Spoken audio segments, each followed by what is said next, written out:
Good morning everyone. Today we will start the chapter. Topic है हमारा आज का पेपर नंबर 5। टॉपिक है हमारा आज का हेल्थ एजुकेशन। आज हम बात करेंगे हेल्थ एजुकेशन के बारे में। हम लोग डिटेल में पढ़ चुके हैं। उसके बाद आज का जो हमारा टॉपिक रहेगा वो रहेगा फैक्टर इन्फ्लुइंग हेल्थ, यानी कि जो हमारा स्वास्थ्य है उसको कौन कौन से तत्व से प्रभावित करते हैं। तो थोड़ा सा रिवाइज करते हैं। जैसा कि हमने पहले पढ़ा था, हेल्थ क्या थी, क्या होता है हेल्थ। हेल्थ क्या है? स्टेट है एक of complete. Health is the state of complete. ठीक है, किसमें, इसमें क्या होता है? कंप्लीट के अंदर जो हम कंप्लीट की बात करेंगे, संपूर्ण की बात करेंगे, स्वास्थ्य की बात करेंगे, तो केवल फिजिकल को नहीं लेंगे, फिजिकल, मेंटल और सोशल वेलबींग को लेंगे कि हमारा जो है शारीरिक, मानसिक और सामाजिक रूप से हम स्वस्थ हों, अच्छे हों, और हम इसे हम क्या कहेंगे? गुड हेल्थ कहेंगे। तो देखो क्या बताया था हमने, लास्ट टाइम बात की थी, जो स्वस्थ है वो क्या है? मनुष्य की अनमोल संपत्ति है। अगर हमारा शरीर स्वस्थ नहीं है तो क्या है? हम बीमारियों से घिरे हुए हैं, तो हम कोई भी काम, कोई भी अपने जीवन का आनंद नहीं ले सकते, कोई भी काम अच्छे से नहीं कर पाते, हमारा मानसिक स्वास्थ्य अच्छा नहीं रहता, शारीरिक में अच्छा नहीं रहेगा तो क्या रहेगा? हम सारा टाइम डिस्टर्ब रहेंगे। ठीक है, तो कुछ तत्व हैं हमारे चारों तरफ, कुछ ऐसे तत्व होते हैं जो हमें प्रभावित करते हैं और हमारे स्वास्थ्य को भी प्रभावित करते हैं। इनके बारे में हम लोग बात करते हैं। देखिए, सबसे पहले हमारा कौन सा फैक्टर है? बायोलॉजिकल, इन्वायरमेंटल और पर्सनल। अब बायोलॉजिकल से क्या मतलब है? बायो का मतलब क्या है? जैविक। जब हम जैविक की बात करते हैं, बायोलॉजिकल की बात करते हैं, तो वो हमारे किससे संबंधित हो गया? हमारे जीन से संबंधित हो गया। देखिए, अनुवांशिकता भी इसके अंदर किसके बारे में बात करेंगे? अनुवांशिकता की बारे में बात करेंगे, हेरिडिटी के बारे में बात करेंगे, इन्वायरमेंट के बारे में बात करेंगे और जीन्स के बारे में बात करेंगे। अनुवांशिकता क्या होती है? अनुवांशिकता वह गुण होता है जो हमें अपने माता पिता से या अपने पूर्वजों से प्राप्त होते हैं। फॉर एग्ज़ाम्पल देखिए, हम किसी को देखते हैं तो हम कहते हैं कि इसकी आंखें जो है, या इसके बाल हैं, इसके दादा पे है, या इसके चाचा पे है, या फिर नाना जैसे है, लंबाई नाना जैसी है। तो ये क्या है? उनके जो हमारे पूर्वज हैं, उनके जीन्स हमारे अंदर ट्रेवल कर रहे हैं, यानी कि उनके गुणसूत्र, उनके गुण हमारे अंदर विद्यमान हैं। तो इसे हम क्या कहते हैं? अनुवांशिकता कहा जाता है। जो गुण, जो विशेषताएँ या जो भी कैरेक्टरिस्टिक्स हैं हमारे पूर्वजों से प्राप्त होती है, उसे अनुवांशिकता कहा जाता है। देखिए, अनुवांशिकता के साथ साथ जिस वातावरण में हम रहते हैं उस वातावरण का भी हमारे ऊपर प्रभाव पड़ता है। फॉर एग्ज़ाम्पल क्या कहते हैं? देखिए, बायोलॉजिकल जो है फैक्टर है, उसमें जो हमारा बेस है हेरिडिटी है। हेरिडिटी है। अब हेरिडिटी में हमें सब उनके सारे गुण मिलेंगे, अवगुण भी मिलेंगे। ऐसे नहीं कि खाली गुण मिलेंगे। उनकी मान लीजिए अगर उनसे हमें अच्छी हाइट मिल रही है, तो हो सकता है हमारे पूर्वज में किसी को कोई बीमारी हो, तो हो सकता है वो जो उनकी जीन्स हमारे अंदर ट्रेवल कर गई, वो बीमारी भी हमारे अंदर आने की संभावना बढ़ जाती है। ऐसा नहीं है कि होती है, ऐसा नहीं, ज़रूरी नहीं है, लेकिन उन चीज़ों की संभावनाएँ बढ़ जाती हैं। आगे हम बात करते हैं हेल्थ के बारे में बात करते हैं। इसका ये देखिए, जीन्स है विच कैन नॉट बी, ये जो जीन्स है इनको हम चेंज नहीं कर सकते, it can not be change. और जो जीन्स है, या यूँ कह लीजिए हमारी हेल्थ है, वो हमारे जेनेटिक और इन्वायरमेंट दोनों का योग है, दोनों का कॉम्बिनेशन है। तो बालक के जीवन में जो है वंशानुक्रम का बहुत ही इम्पॉर्टेंट रोल होता है, बहुत ही महत्वपूर्ण रोल प्ले करता है। अगला दूसरा टॉपिक है हमारा, सबसे पहले हमारा है बायोलॉजिकल टॉपिक। बायोलॉजिकल जिसमें हम किसके बारे में बात कर रहे हैं? जीन्स की बात कर रहे हैं जो हमें हमारे पूर्वजों से प्राप्त हुए। उसके बाद आते हैं हम इन्वायरमेंट के ऊपर। इन्वायरमेंट क्या है? वो वातावरण जिसमें हम रह रहे हैं। दो तरह का होता है ये वातावरण, एक होता है इंटरनल, दूसरा होता है एक्सटर्नल। इंटरनल वातावरण की जब हम बात करते हैं तो क्या होता है? जन्म के पहले एक बालक जब अपनी माँ के गर्भ के अंदर था, तो उस दौरान उसको कैसी परिस्थितियाँ प्राप्त हुई, उसकी माँ का स्वास्थ्य कैसा रहा, उसकी माँ ने किस किस तरह की दवाइयाँ खाई, या किस किस तरह का भोजन किया, किस तरह के इन्वायरमेंट में वो रही। तो ये सब चीज़ें क्या है? इंटरनल, यानी कि आंतरिक रूप से एक बच्चे का जो आंतरिक वातावरण था वो किस तरह का था।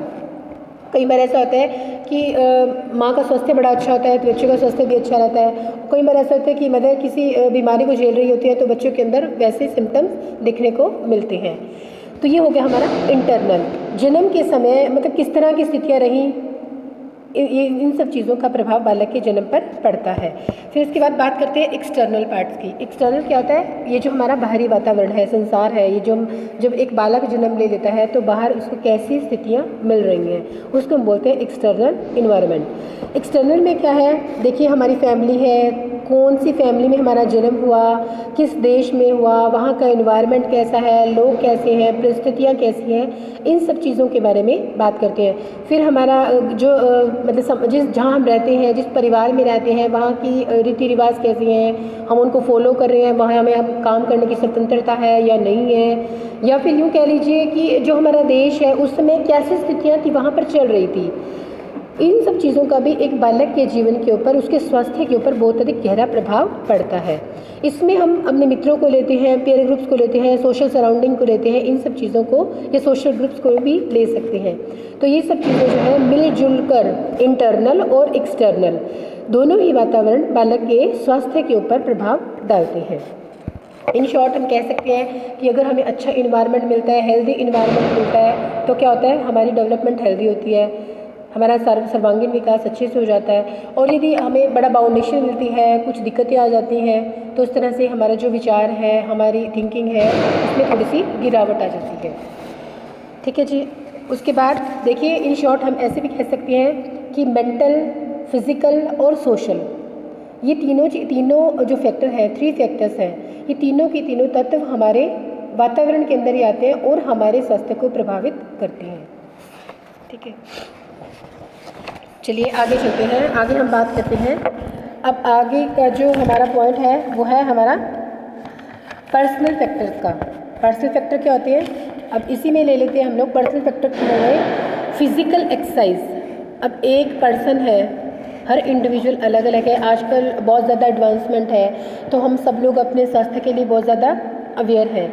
तो क्या है, पर्सनल फैक्टर्स की जब हम बात करते हैं तो हम किसके बारे में बात करेंगे कि एक पर्सन अपने स्वास्थ्य का किस तरह से ध्यान रखता है। क्या वो प्रॉपर डाइट ले रहा है, क्या वो प्रॉपर एक्सरसाइज करता है, उसकी डाइट बैलेंस है, जो डाइट वो ले रहा है उसके अंदर nutritions, vitamin, protein, carbs, iron, calcium, vitamin, ये सब भरपूर मात्रा में उसको मिलते हैं, या फिर किसी कारण से उनको ये मतलब गरीबी है या कुपोषण का या कुछ भी कह सकते हैं हम लोग, आर्थिक स्थिति अच्छी ना होने की वजह से अच्छा भोजन नहीं मिल पा रहा, कई कारण हो सकती हैं। तो अगर हम अच्छा भोजन करते हैं तो क्या है, हमारा स्वास्थ्य जो है वो अच्छा बना रहता है। फिर डिपेंड करता है हमारी हैबिट्स कैसी हैं, हमारा लाइफस्टाइल कैसा है। अगर हमारी हैबिट्स अच्छी हैं तो हमारे स्वास्थ्य को प्रभावित करेंगी, अच्छा हमारा स्वास्थ्य अच्छा रहेगा। और यदि हमारी हैबिट्स अच्छी नहीं है, किसी को आदत है ड्रिंकिंग की, अल्कोहल की, ड्रग्स की, इन सब चीज़ों की का कोई बहुत अधिक सेवन करता है, तो उसका स्वास्थ्य जो है वो निरंतर गिरता चला जाता है। ठीक है, फिर एक और फैक्टर आ जाता है, इसी के बीच में ले लेते हैं हम लोग, स्लीप है, रेस्ट है, किस तरह की नींद हम लेते हैं, क्या हम जितनी नींद हमें लेनी चाहिए उतनी ले रहे हैं, किस तरह से हम हमारा खान पान, वेशभूषा, स्लीप, रेस्ट, एंग्जाइटी, ये सब चीज़ें डिपेंड करती हैं हमारे ऊपर कि हम किस तरह से अपने जीवन को या किस तरह से अपने जीवन को चला रहे हैं और कौन कौन सी चीज़ें हमें प्रभावित कर रही हैं। देन उसके बाद आता है हमारा way of living. Way of living क्या होता है?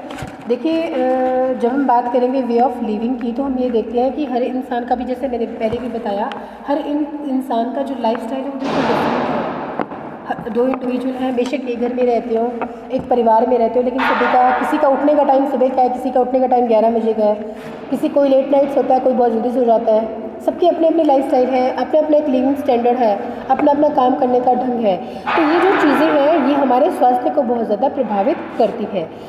अब क्या कह सकते हैं, पर्सनल उसकी हैबिट्स, खान पान कैसा है उसका, उसकी हैबिट्स कैसी हैं, कैसी आदतें हैं, जब हम टीवी देखते हैं या जब हम रेस्ट कर रहे हैं, जब हम इंजॉयमेंट कर रहे हैं, तो हमारा बैठने का पोस्चर कैसा है, किस तरह से, क्या हम लेटे सारा टाइम लेटना ज़्यादा पसंद करते हैं, या ये सब चीज़ें डिपेंड करती हैं। और ये सब जो आदतें हैं हमारे स्वास्थ्य को बहुत अधिक प्रभावित करेंगी। फिर है स्लीप के अंदर इरेगुलरिटीज़ हैं, आपने बहुत ज़्यादा काम किया, आप पूरी रात जाग रहे हैं, फिर आप सुबह सो रहे हैं, मतलब या फिर यूँ कह लीजिए कि बच्चे हैं, एग्ज़ाम के डेज़ में बहुत ज़्यादा पढ़ते हैं और वैसे बहुत ज़्यादा सोते हैं, तो ये जो है इम्बैलेंस है स्लीप के अंदर, तो ये चीज़ें हमारे अंदर डिसऑर्डर्स को पैदा करती हैं, डिसऑर्डर्स को जन्म दे देती हैं। तो ये क्या कहते हैं कि एक्सेस किसी भी चीज़ का, वो चाहे अल्कोहल हो, टबैको हो, कुछ भी हो, ड्रग्स हो, मेडिसिन का इंटेक बहुत ज़्यादा हो, तो ये हमारे जो है हमें निरंतर प्रभावित करती रहेंगी। और क्या होगा, धीरे धीरे धीरे धीरे हमारा स्वास्थ्य गिरना शुरू हो जाएगा। उसके बाद उम्मीद है आप सभी को समझ में आ रहा होगा। उसके बाद हम लोग बात करते हैं सोशल इकोनॉमिकल कंडीशन की। सोशल इकोनॉमिकल कंडीशन, देखिए हम भारत समाज में रहते हैं, डिफरेंट अलग अलग सोसाइटीज़ हैं, अलग अलग समाज है, देश है, कंट्रीज़ हैं, वहाँ के लाइफस्टाइल बिल्कुल डिफरेंट है। जहाँ पे भारतीय परंपरा के अंदर सुबह जल्दी उठने की है, लेकिन सब जगह ऐसा नहीं है।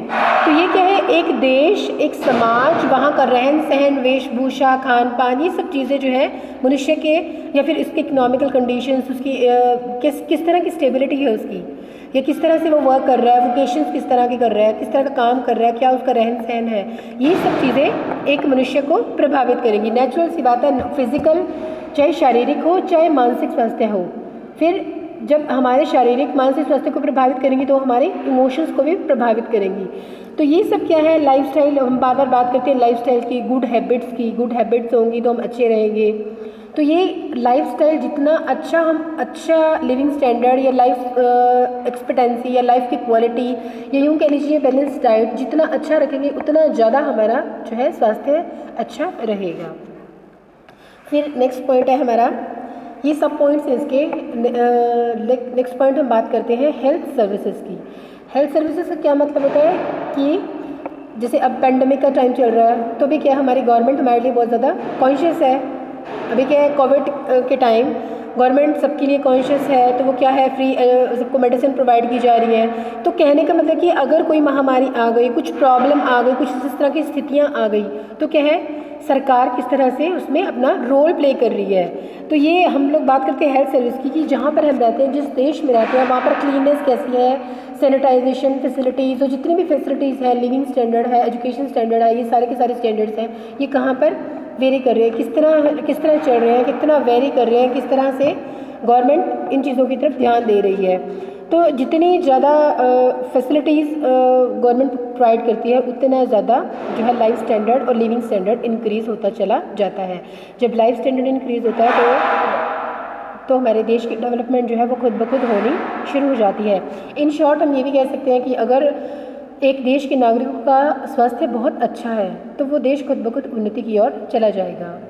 और यदि देश के नागरिकों का स्वास्थ्य निरंतर गिरता चला जा रहा है, वहाँ पर बीमारियाँ बहुत ज़्यादा हैं, लोगों अंदर आलसीपन बहुत ज़्यादा है, या कुछ भी कह लीजिए, किसी भी कारणवश कुछ भी दिक्कतें वहाँ पर हैं, तो धीरे धीरे क्या होगा, वो देश उन्नति की तरफ अग्रसर नहीं हो पाएगा। लास्ट में हम बात करते हैं एजुकेशन की। सबसे मुख्य जो है हमारा तत्व है, सबसे मुख्य जो है यूँ कह लीजिए कि सबसे मेन फैक्टर है।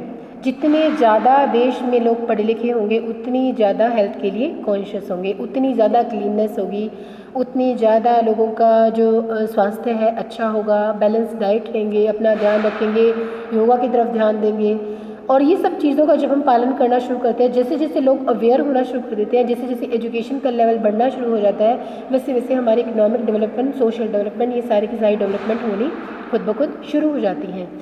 तो कहने का भाव ये है, एट द एंड हम ये कहते हैं कि जो भी तत्व होते हैं, चाहे वो बाहरी तत्व हो चाहे वो आंतरिक हो, वो हमारे स्वास्थ्य को कहीं ना कहीं, सोशल कह लीजिए, फिजिकल कह लीजिए, मेंटल कह लीजिए, इमोशनल कह लीजिए, किसी भी एस्पेक्ट में ले लीजिए, एक मनुष्य का सर्वांगीण विकास तभी संभव है जब वो चारों तरफ से विकास करे। ऐसा नहीं है कि सिर्फ फिजिकल अच्छा है तो बाकी सब चीज़ों को हम इग्नोर कर सकते हैं, बाकी सब चीज़ों को हम इग्नोर नहीं कर सकते।